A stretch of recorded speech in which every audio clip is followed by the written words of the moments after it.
Hello and welcome to the latest episode of the GameGuru tutorial series. Today we're going to create a place to arrive after the Wizard's Tower back in the map with the castle.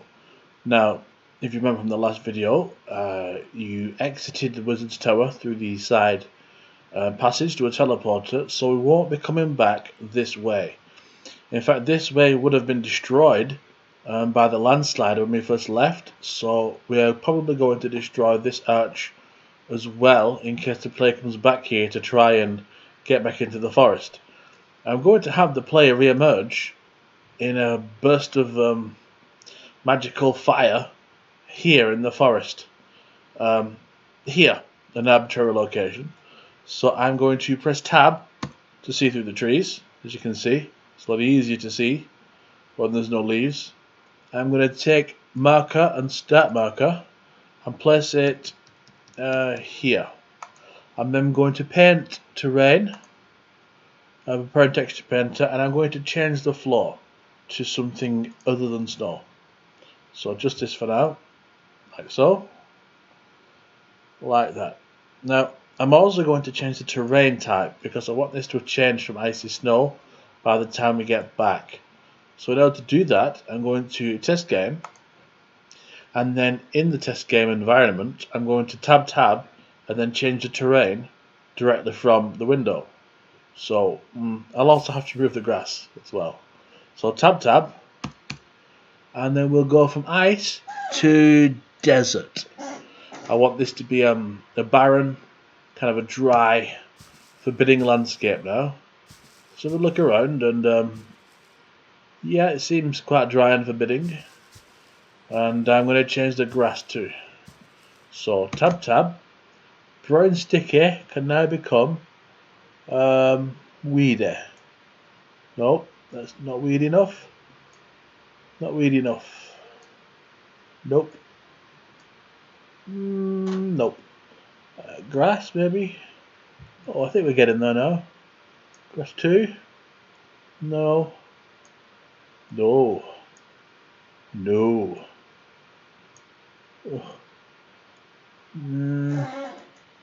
Dead grass. No. Brown sticky. That's what it was before. Yeah.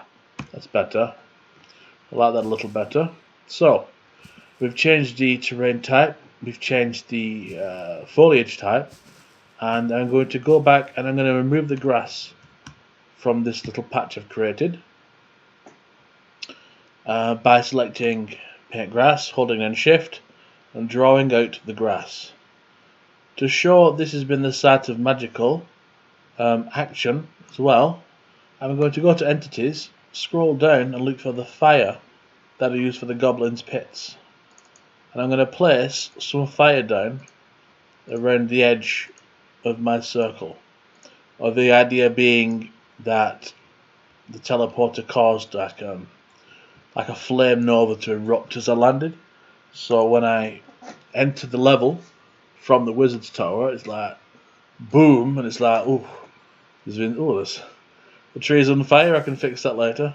It's like you've appeared and the ground is scorched and there's fire around the edges, and then you go from this into your game world. What I'm going to do now as well is I'm going to save this as something else, not game underscore castle, because that's where we came in. I'm going to save as game underscore ruined,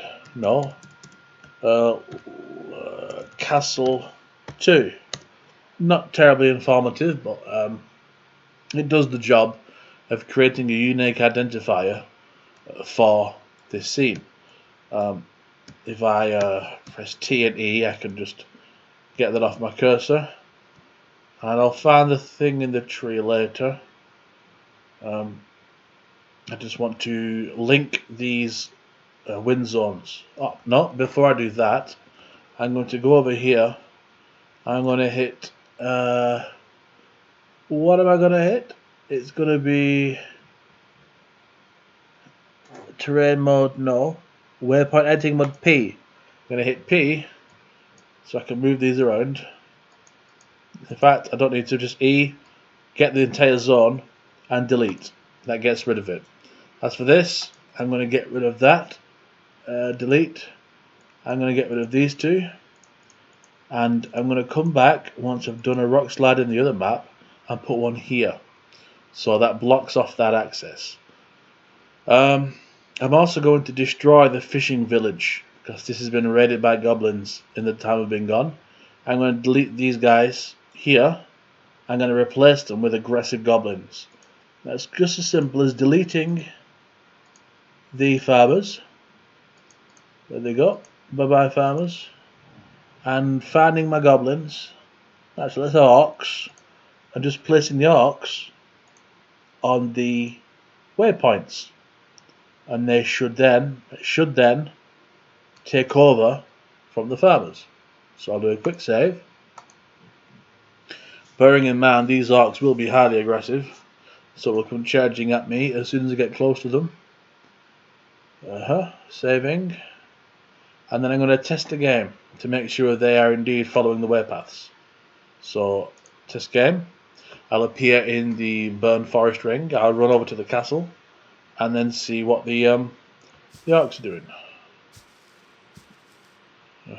So, I may do something to the castle as well. I'm not sure yet. I don't want to ruin it because we're coming back here to save it. But maybe I can damage it a little bit somehow. So, looking up here, the orcs are now milling around the fishing village. There was 4. Oh, yeah, there he is. And so I'm going to do something to the buildings as well. Maybe find some destroyed versions of them and set a few fires maybe. Or a burning boat. I'm not sure yet. But that's all I wanted to do for now. Well,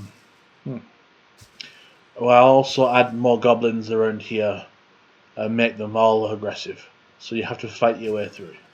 So, hit escape to get back to the editor window. I have saved it before I tested the game, so I don't need to do that again. I will then start linking these together through win zones. Yes, win zones. So, if I load up the first castle level, I don't want to save because I've already saved. And then in this level, I will go to the win zone near the gate and give it a direction of game_forest, because that's what the next zone is called. So, left click, hit properties, find if used, and type in game_forest. Apply changes, file, save. And same principle. Next, I'll load up game_forest and change that win zone to game_tower. So the open. We'll find the correct map of game_forest. Load that.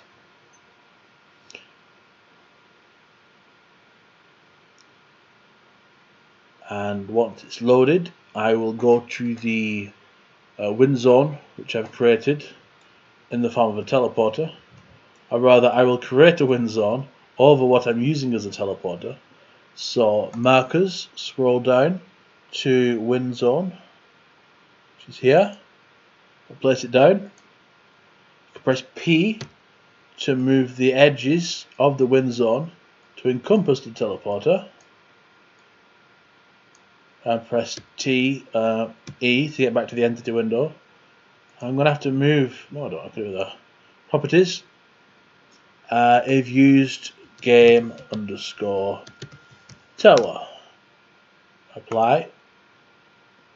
And move that up slightly because I don't like it under the floor. And then I will save. And next, I will load up the wizard's tower. Add a win zone there, pointing to game_castle2. So, just like they like, we do this, it loads the level. If I recall, we hadn't built the teleporting arch yet, it's just a pair of steps on a wall. So I will go to the offending pair of steps on a wall. I will bring them back slightly. markers, find the win zone, place it on the steps, properties. If used, game_castle2. You must be sure of your spelling here, because if you spell it wrong, it will not work. Let's save that, and now we're going to load in game_castle1, the first map, because when you build your game, you must do it from the start. Otherwise, when you run your standalone, it will start from whichever map you was on when you save the standalone. So obviously, you don't want that to happen midway through your level progression sequence. So there's no need to look at the start marker, it won't do anything. But from here, we're going to build a standalone executable. First off, you go to File at the top menu, and then Save Standalone. It is that simple. Do you want to save first? I don't, because I've only just loaded it, but it's always a good idea to save. It will load the things it needs to load, and then give you a dialog box saying Save Standalone. There you go. The question mark means there's no file path set. So hit change. I'm in my mapbank folder. It's not a good idea to use your mapbank folder, but I'm going to use it anyway. Castle Game 2, just because it won't do any harm. It's just not very neat. So select that folder, and as you can see, the absolute file path has been placed in here. Once you're happy that's right, click Save Standalone. The game will now grab all the assets, all the maps, all the scripts, bring them together, crush them into a tiny ball, and create an executable file in a folder which you can then distribute to whomever you so please, and they can then play your game. I'm going to break the video now and resume once it's finished. Once the process is finished, if you open the folder you saved your executable to, you'll see your folder created there. Double click that and you get to your actual game folder. Now notice, if you will, the absolute file path is as we specified in the dialog box. If you go into the folder, which incidentally is the same name as the map file it was created on, in this case game_castle, you'll see an executable file of the same name. This is your application, this is your game. All the other files are supporting files. If you wanted to give this game to someone to play, you don't just give them the executable, you give them the entire folder. They take that folder, put it on their computer, they can then play your game. So to play it, it's just quick, double click on the executable file, and the game will then load like any other game on your computer. It will insert logo, it will prepare the files. Everything here, by the way, is customizable. You don't have to have GameGuru splash screen, you don't have to have the screen requesting a logo. It's up to you what you use, and I will cover how to change that in a later video. Until then, we can start now. So we click start, and it will load the first level of the game, exactly as we sequenced it using the win zones. It will intelligently tie the maps together based upon the win zones. If you go into the win zone which takes you to the forest, it loads the forest. Then you go into the win zone to the tower, it takes you to the tower. You don't have to manually specify these chain of events, because in effect you are already doing that when you build your maps. So as we can see, this is a lovely icy castle screen and a goblin camp down there, all with a roaring fire. If I run real quickly now to the forest, we will zone into the forest. And of course, like any game, I'll take this opportunity to show you that in the woodland there is no hole of magical destruction and no fire. It's not happened yet, because that's on a different map. We can at any point hit escape and save the game. We'll call it save 1.